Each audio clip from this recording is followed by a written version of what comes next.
Hi, I'm Femi OK and you're in the stream. Today, falling oil prices have shaken Venezuela's economy. We look at how Venezuelans are coping with food shortages and a deepening recession.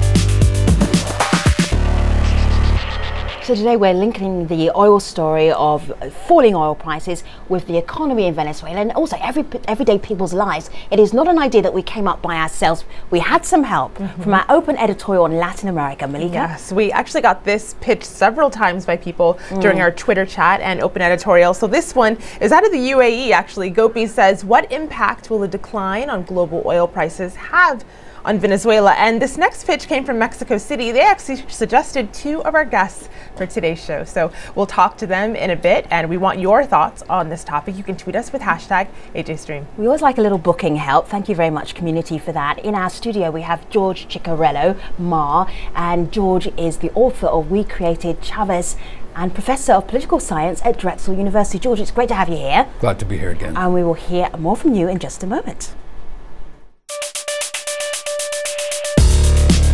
Hi, I'm Oscar Guardiola. I'm a Latin American writer and I am in the stream. Over the weekend, thousands of Venezuelans attended an opposition protest in Caracas, blaming government policies for their country's worsening economic crisis. They banged heavy pots to highlight the food shortages that they're facing. The falling global oil prices is hurting Venezuela's economy, which relies almost exclusively on oil production. Prices on goods have gone up across the board. Many Venezuelans are having to stand in line for hours outside supermarkets to get subsidized items like milk, soap and nappies or diapers. Now, President Nicolas Maduro, who has a 22% approval rating right now, admitted that his country is in a crisis, but said his political foes are waging an economic war against his socialist government. But the opposition says the troubled economy is a result of years of corruption and misguided policies. So to help us discuss this, we're also joined by David Smaldy. He's a senior fellow at the Washington office on Latin America. David also moderates a blog on Venezuelan politics and human rights. Isabel Pisani is a student at Universidad Metropolitana. And Emiliana Duarte is a blogger at the Caracas Chronicle. So great to have you all here. Isabel, first of all, take me on a little shopping trip, the most recent shopping trip. How challenging was it? Well, every day is challenging in order for us to buy the products that we need. In order for us to get milk, for example, at my house, I haven't found milk in a month or so I couldn't eat my cereal with milk in my mornings, okay? For example, my last trip with my grandmother, she tried to buy meat. There isn't any meat at the supermarkets right now. She had to practically bribe the attendant in order for her to get a kilogram of meat. Right.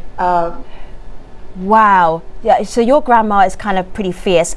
No milk for a month. How does that happen?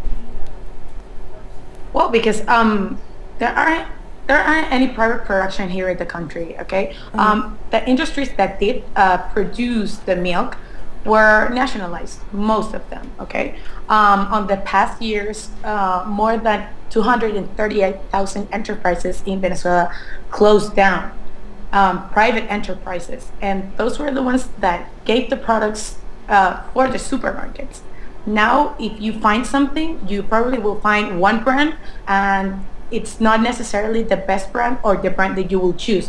So it's kind of a forced decision, the things that you're buying at the supermarket. It's what you can find. It's not what you want. Sure. There isn't any competition. Right. So David, if you were trying to explain this to an outsider who goes along to the supermarket and pretty much finds what they want in a supermarket, how would you explain this?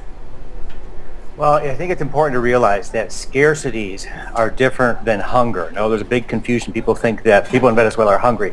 Actually, there's very little hunger here.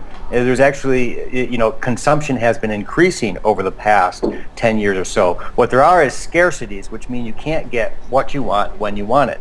No, so I went shopping with my family about 10 days ago, and we got all the fruits and vegetables we wanted.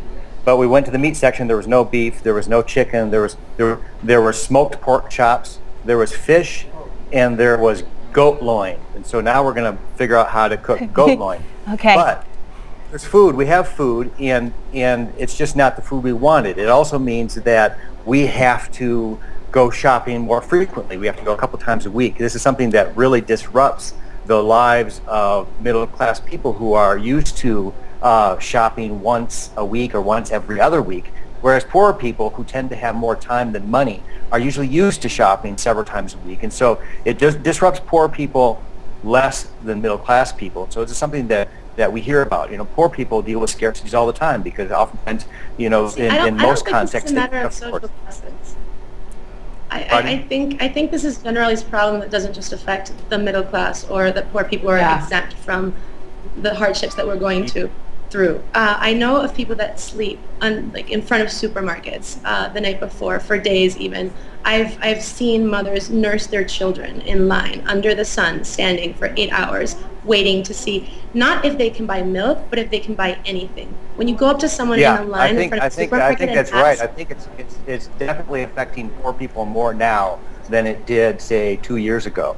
No, I mean the story for several years was the story that I just gave. Now I think the real problem the government has is really in the past 12 months it is affecting poor people because it's affecting poor people in the basic goods that are controlled prices, and I think that's what's really hitting the popularity.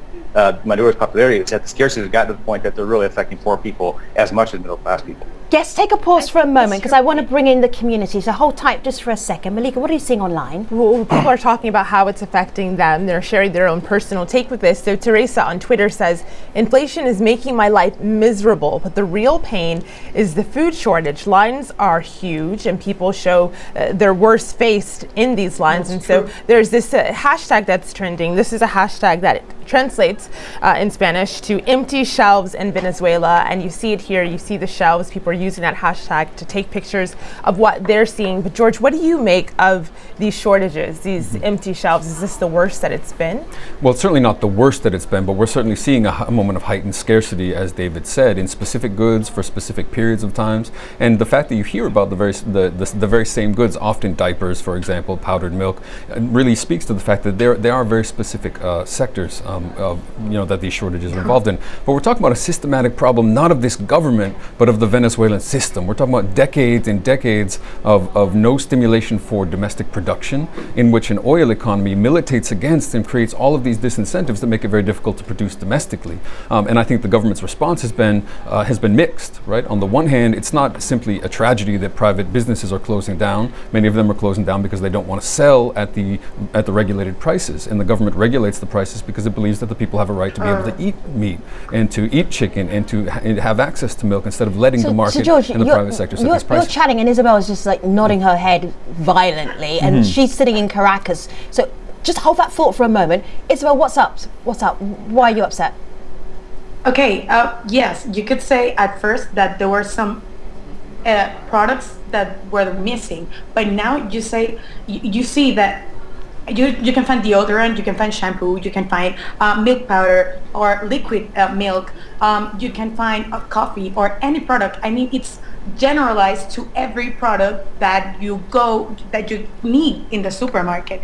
It's not just one type of a specific product. It's not one brand specific. It's that you can find any brand of any of those products. Okay. And if you find it, it's rare for you to do so.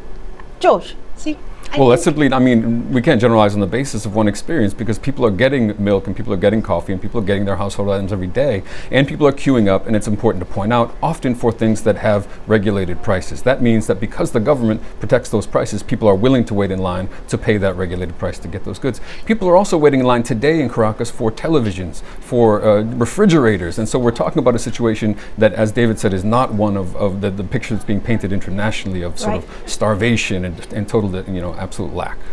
Is it like, here's the thing. I don't understand Emiliana, how minimizing the problem in any way adds to this conversation, other than the fact that maybe you're an agent of communism. Because honestly, the problem is the model, the system, and the system is specific to this government. And it's not me saying it. Last year, Jorge Jordani, the former finance minister of Chavez, published publicly in an op-ed. He confessed to having brought Venezuela to the brink of bankruptcy in order to use public funding for the re-election of Chavez. It's a matter of perpetuating themselves in power, using our oil money to do so, and in the meantime, destroying any shred of productivity this country ever had. And it wasn't always this way. And this is certainly the worst crisis we've ever lived through. And the worst part about it is that the government has not had a mixed response. It's had no response. And this is only going to get worse, David. It might not be a matter of hunger now, but maybe in 2 to 3 months, it very might will be. Okay, so Emiliana, that was George actually speaking here in the studio. David is in Caracas, and now I'm going to go to the community. We're going to do a little round robin here and then come back to you all. Right. Well, Emiliana said that it's only going to get worse, and so that begged a question that we're seeing from several people. It looks like this. Ashish says, I'm no economist, but what I want to know is why, amidst all of the other oil-dependent nations, this is hitting Venezuela quite so hard. I'd like your thoughts on that, David. What do you make of this person's question? Yeah, I mean, I think I don't have a whole lot of sympathy for the government's economic policies. I understand what they tried to do. They've tried to increase consumption for poor people. That's admirable. But what they've done, they've basically fallen into all the classic traps of an oil economy. They've totally allowed the exchange rate to inflate. That's something that oil economies have a tendency to do. That has made this into a completely import-based economy. It's prevented for the private sector from growing. Private sector is actually contracted in most sectors. And so, of course, the current exchange rate is basically 25 times stronger than the black market rate. There's huge economic distortion. So, David, what did you make of President Maduro going around the world getting some financial help, and he came back with some financial help as well? So he did do something. I think that's logical. Yeah, I mean, I think that's exactly what I would do as well. I mean, he's got to go around and try to get some funding. He's got to try and get something, because the drop in oil prices is just extraordinary. So, but that is just a stopgap. I mean, getting more funding is something that Venezuela needs, but it needs to take really significant measures to change the foreign exchange chaos and gas prices to really get a hold of what's going on in Venezuela. Otherwise, it's just going to kick the can down the road a little way. So, and we have no idea what those measures are. I mean, December 30th, our president announced that he was going to announce measures in January. In January, he came on television saying he would announce them later. Then he left for 2 weeks on an open-ended trip while people were standing in line. And then he comes back for his unfortunate State of the Union address, in which he announced that he didn't have announcements to make. Emiliana, this is the Bermuda market, and he was going to do gas prices. I think actually he put forward some substantive ideas, at least as substantive as you ever hear in the State of the Union address. But he's been talking about this he actually made concrete for it actually work. But he actually did announce some measures that would work. If he could actually float that legal parallel market, that would actually alleviate the problem quite a bit. All right, so David and Emiliana, this is what I've got back here, this President Maduro's plan from the State of Nations speech that was on January the 21st, I believe. So we've got a 15% hike in minimum wage, increase the price of gasoline, loosen restrictions on Venezuela's exchange rate, invest in scholarships and housing. Isabel, what do you make of that? Yes, I agree with what David was saying regarding Maduro's trip that was strictly necessary for Venezuela's economy. Yeah, if I was the president right now, I would do exactly the same. Beg for the international community to help me for something that I cannot pay for myself. Because that's really the situation that's going on right now. The amount of debt it cannot be paid by the oil industry. Even if they invested the amount of money that they should invest in the oil industry, they couldn't. But regarding Maduro's recent policies, well, the 15% on minimum wage, it wouldn't help any housing. I mean, in my house, in order for you to buy food for 3 people for a month, it would be around 20,000 bolivars. And the minimum wage is around 5,600. It would be it's on 25 bolívares a day, Isabella. The wage increase amounts to 25 bolívares a day, which is not even enough to buy yourself a cup of coffee. Which is not even enough to ride on public transportation. Emiliana and Isabel, these scenarios that you're giving us, these examples, are exactly why people online are saying this is only going to hurt in the long run. This is not going to solve the problem. So, George, we got this Facebook comment from someone. I'll read this here from Fernando, and he says, Venezuela's ongoing economic collapse is a result of years of mismanagement. Our government didn't plan for a rainy day. They believe that high oil prices were here to stay. Do you think that's true? I think that on the one hand, it's true that there was not enough planning. I'm not going to deny that there were major missteps by the Venezuelan government in terms of fiscal policy, in terms of a whole bunch of things. But we're also talking about, as I said, this is not a question of the regime. This is a question of the system. This is a question of the oil system. And we're talking about a country that has not produced enough domestically for decades and decades. And it's been always an importing economy. And the question is really now that import economy is really biting the government, because the government has to hand over dollars to private companies to import items. And when they don't give enough dollars, those companies shoot up the prices and they drive up the cost, or they withdraw items and they withhold them in warehouses until those are discovered, by the government in what Maduro is calling the economic war. And on top of that, you've got actually what is more. This is a problem of hoarding. This is a problem. Hoarding is a big part of it. There were just, I was just in Venezuela 2 months ago, and what everyone was lining up for were diapers. Last week they discovered 2.5 million diapers in a warehouse, and while Emiliana's blog is actually defending hoarding and claiming that it's not really hoarding, it's part of business as usual, people on the street are waiting in line for these very same diapers. Now, worse than the hoarding, though, is the smuggling across the border of gasoline, of food items, of many of these things that Venezuelans are waiting for, and that has to do with price controls. But there's this difficult balance where you agree that people need to be able to... Slow down a second, sure, because you're a professor and this is your territory. So I'm writing down hoarding, smuggling. Sure. This is why there are huge lines in Venezuela right now. You're saying these are the reasons. Absolutely. This is a part of it. Not socialism, not maybe the system maybe not working out. Certainly not socialism, of course. And where I've been accused of being an agent of communism, and I'll sort of take that up gladly if we're talking about the communes in Venezuela, which are really the first real attempts to produce domestically and to produce in a radically democratic way in Venezuela, to produce what people need to distribute locally instead of importing everything from outside. All right, so slow down a second. Take a breath. Yeah, ladies, one at a time. Let me go to Isabel first of all. Hoarding and smuggling is creating the problems that Venezuela is having right now, not the political situation.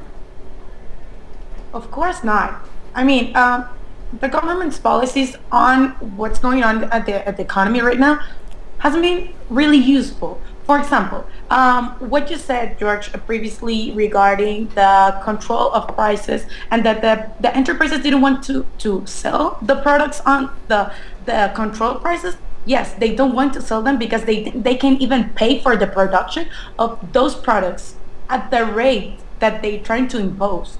That's why they close down. They cannot afford to even produce another line of that product at the price rate that they're trying to impose. All right, so Isabel, because so many goods are actually subsidized, it doesn't make any business sense to sell them for the price the government says you have to sell them by, which means that then somehow the economic system of the country isn't working out enough for people to feel that they want the goods to be available for everybody. All right, let me go back to the community, Malika. There's this question here on Facebook that people are looking forward, but this might be a slight exaggeration, so I actually would like your thoughts on this. So David on Facebook says, would it be possible to suggest the shortage will end as soon as Maduro is removed from office? So this is taking a look at people blaming Maduro for these policies. Will it just be done if he leaves office, David? I think it'll be done with policies change. Whether or not Maduro in office, I really don't think that's what's going on. I mean, I think clearly contraband, sending things across the border into Colombia is a problem, but I think that's really a superficial sort of symptom of the real malady. If you look at the Venezuelan economy, it's basically stagnated. In fact, there was 2.8% contraction and recession in 2014. Yet at the same time, the government is printing money, is printing inorganic money. So the monetary supply has increased by 66% in 2014, at the same time that the value in the economy has remained stagnant.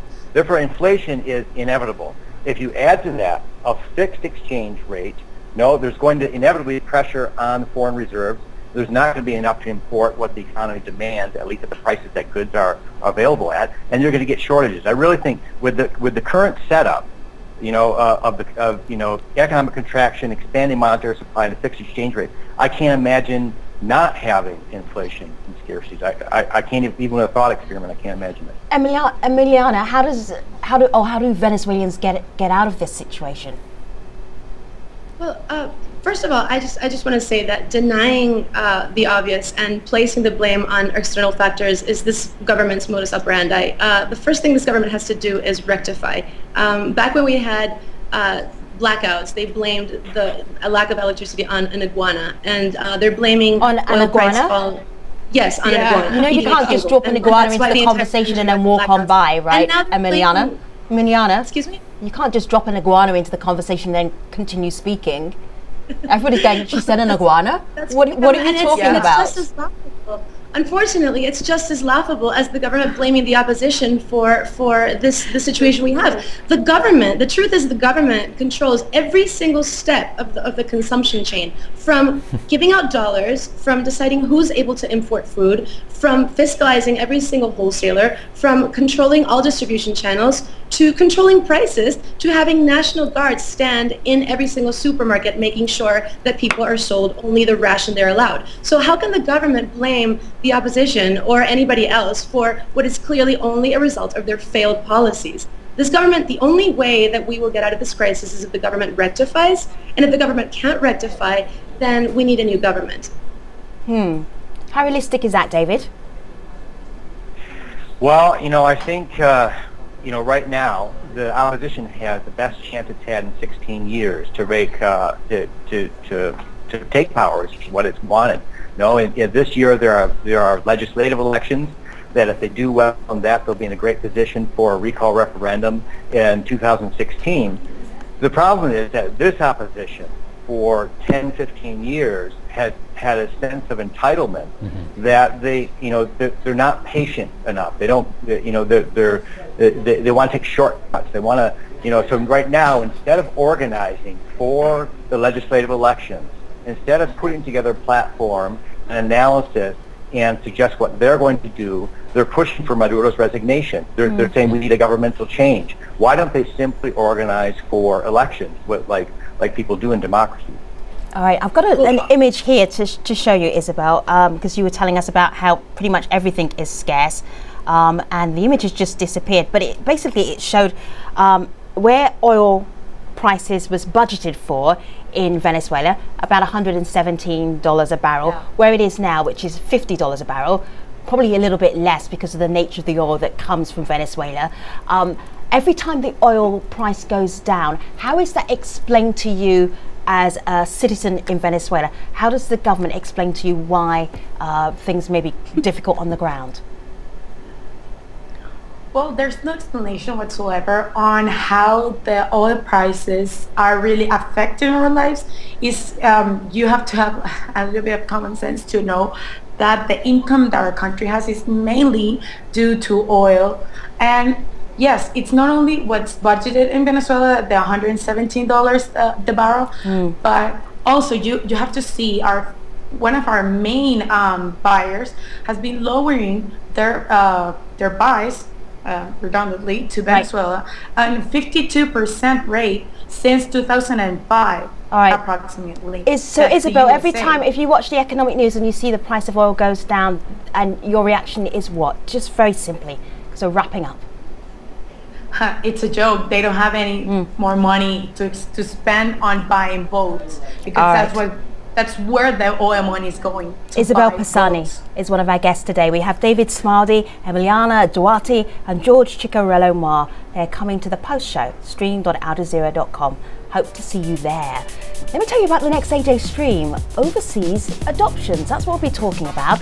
And we'll tell you why many adult international adoptees are speaking out against the practice. Stay with us. The post show's next, stream.aljazeera.com. Thanks for watching.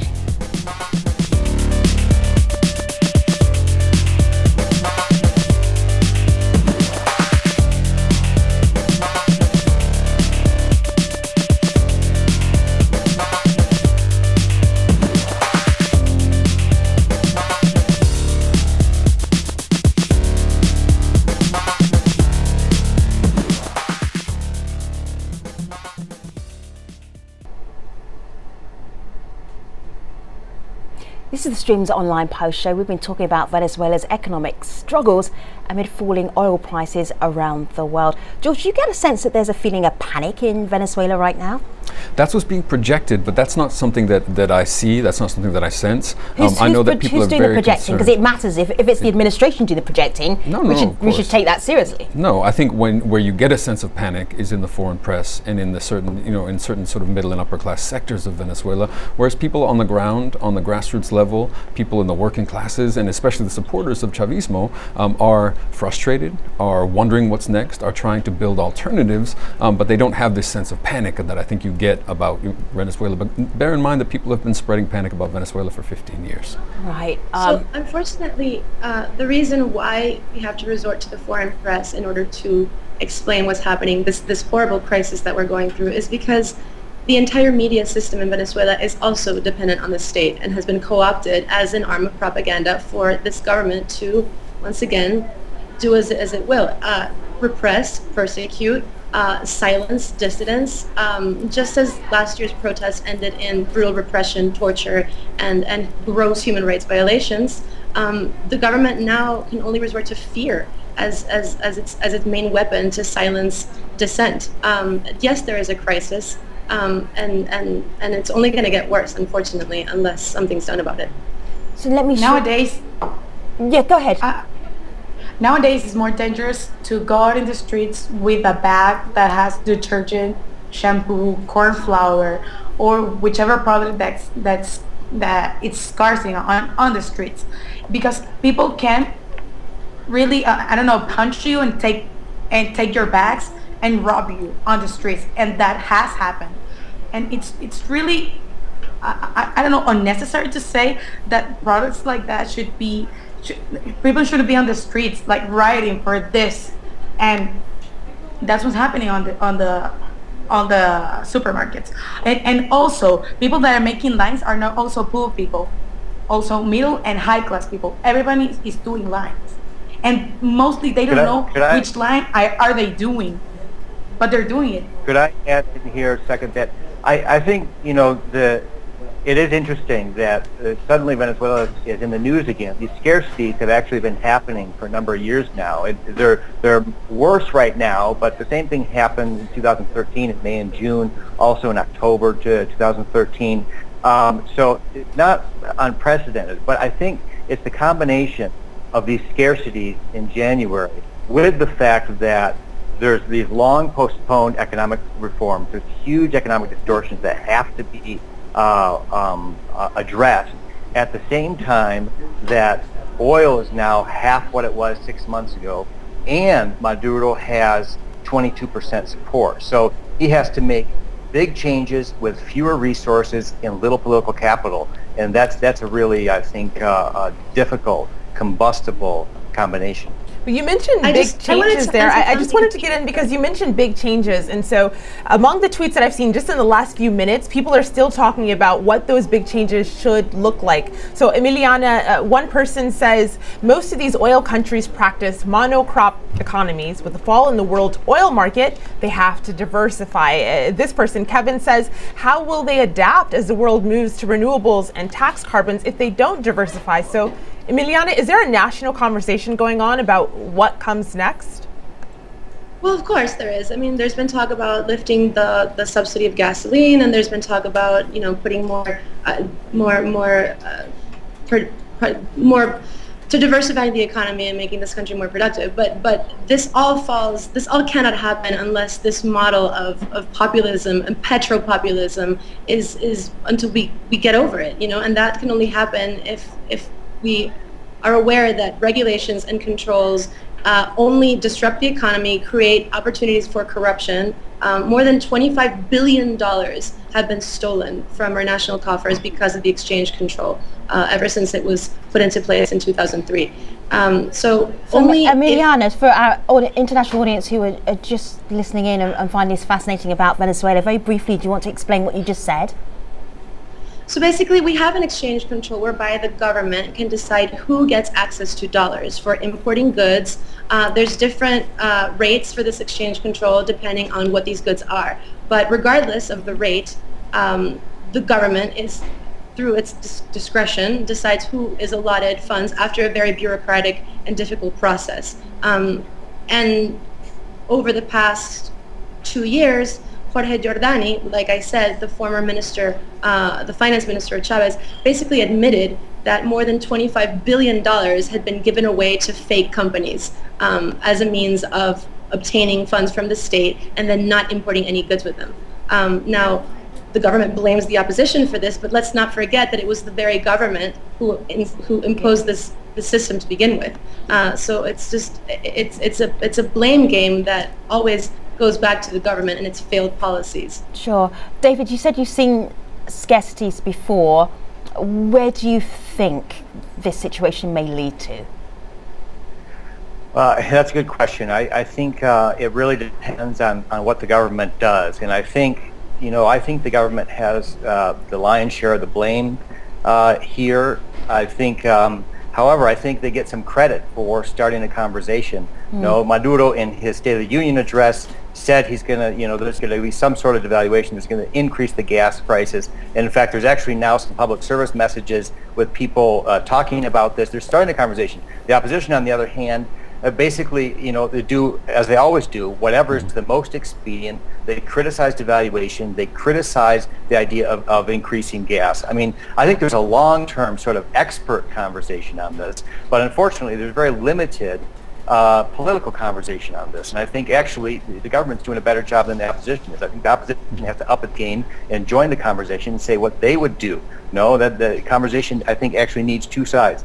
The government's clearly going to have to push forward some reforms. I mean, what we've seen so far from Maduro in his 2 years and also from his speech the other night, it looks like it's going to be too little, too late. And so I'm expecting this is going to get worse before it gets better. I think it's really hard thing for Maduro. These policies were put in place by Chavez. Maduro gets his charisma. He was Chavez's designated successor. Very difficult for him to change policies, and become, be criticized as a neoliberal, as going against Chavez's legacy. So it's very difficult for him, I think. Sure.